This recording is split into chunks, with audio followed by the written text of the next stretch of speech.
Is everything in moderation a good slogan for my diet? No, moderation kills. I can't do moderation. If I can't do it, you can't do it. For example, I either smoke 20 to 40 cigarettes a day or I smoke none. There's no moderation in my life. And so if I changed around a decision I made October 20th, 1972, which is to quit smoking, and decided to have a cigarette today, I'd have 3 tomorrow, I'd have 3 packs, 2 packs next week.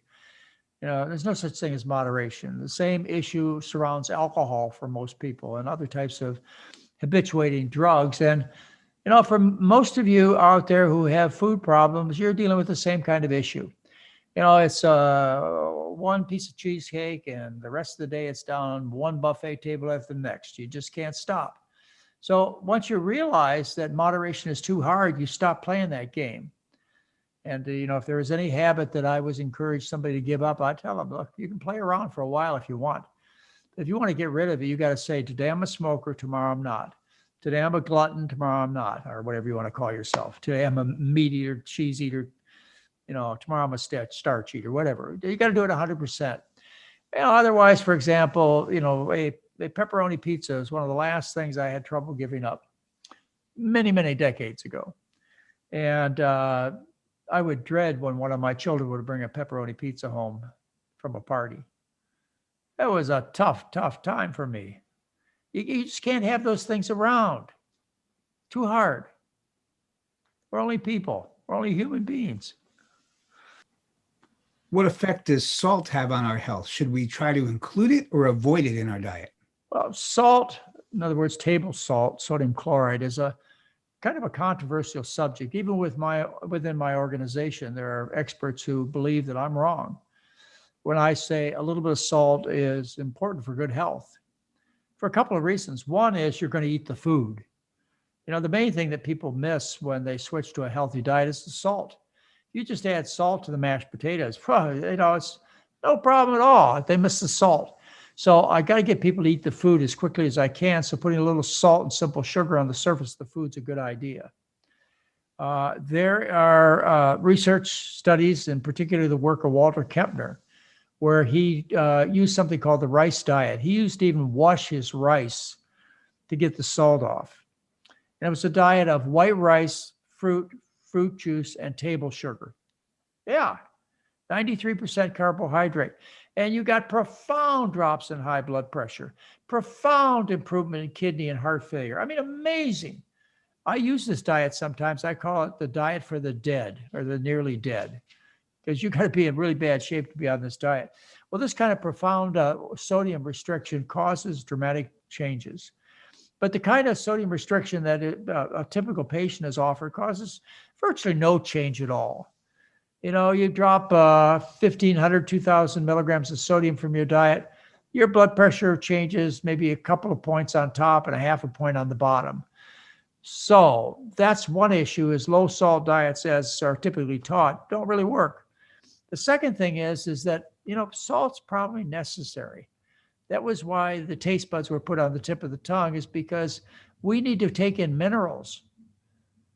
Yes, and when we deprive ourselves of minerals, as you do on a very, very low salt diet, what happens is the adrenal glands, they become more active, and you produce substances, angiotensin and other substances that raise the blood pressure. In fact, we have medications like ACE inhibitors, angiotensin receptor blockers, which are specifically designed to keep the salt hormones down.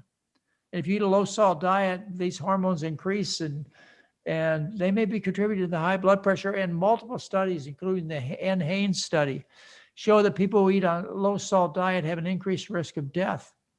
So don't take the idea that you're not supposed to be eating salt. And I think, to err on both sides of the argument, and I think it's reasonable to do that, what we have recommended is that you eat our basic diet, which is about 500 milligrams of sodium, maybe 800. And you add a half a teaspoon of salt to the food every day. That's a lot of salt on the surface of your food, a half a teaspoon. And that's an extra 1,100 milligrams of sodium. Now you're up to 1,600 milligrams of sodium on the McDougall diet. Well, if you have a massive heart attack, end up in the intensive care unit, your low sodium diet is 2,000 milligrams or 400 more than our diet. Low salt, relatively so. Put the salt on the surface of the food. You'll taste it, you'll get enjoyment. And if there's anything adverse about a salt in the diet, then you won't experience those benefits. But you'll eat the food. Do you recommend for or against nutritional supplements, and which ones should we take and which should we avoid? I avoid strongly that you not take supplements. They're a serious health hazard. They're not just a waste of your money. They're a serious health hazard. And the reason is because they cause nutritional imbalances. Inside your cell, you've got receptors for various nutrients to work, to become active. They've got to attach to this receptor. In experiments, for example, on beta carotene, which is found in plants, and in plants, it does reduce the risk of cancer. When it was put into pills and beta carotene was fed to people with a high risk of lung cancer, they found that those who got the beta carotene had 34% more lung cancer than those who took the placebo. The reason is because you've got carotenoid receptors in your cells that the beta carotene attaches to, but there are 50 other carotenoids that have jobs to do that also interact with this same receptor. So when you flood the receptor with beta carotene, you displace all the other carotenoids. So you cause imbalances. Like, for example, in this month's Annals of Internal Medicine, there's another article, and there are lots of them, that show how taking vitamin D supplements, the old popular vitamin D supplements that cures everything, increases your risk of falls and fractures. I can show you a half a dozen articles that show the same thing.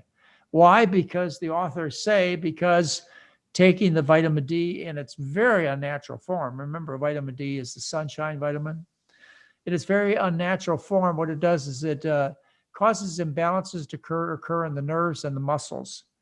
And the result is you fall and you fracture. So don't take it. Get some sun.